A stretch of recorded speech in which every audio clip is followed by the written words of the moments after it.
Kailangan tayo, simple lang ang buhay natin. We live within our means.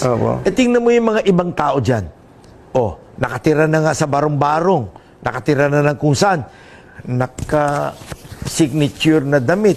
Naka-signature na bag. May aso pang maliit. Mag-aaway na kami nun. Tutukoy ko to especially sa mga anak ko. I do not allow them to be going around na magyabang ng kung ano-anong sinusuot at kung ano-anong dinadala. Ngayon, nagpa-interview ako, kailangan daw nakarelo ako, kaya naka-stainless akong relo. Pero usually, hindi ako nagre-relo. Sabi nila, baka daw overacting na wala man lang daw ako relo. Tsaka nagbihis pa ako, dapat round neck t-shirt nga lang ang suot ko eh. Kailangan tinuturo sa mga bata na matuto ng simpleng buhay.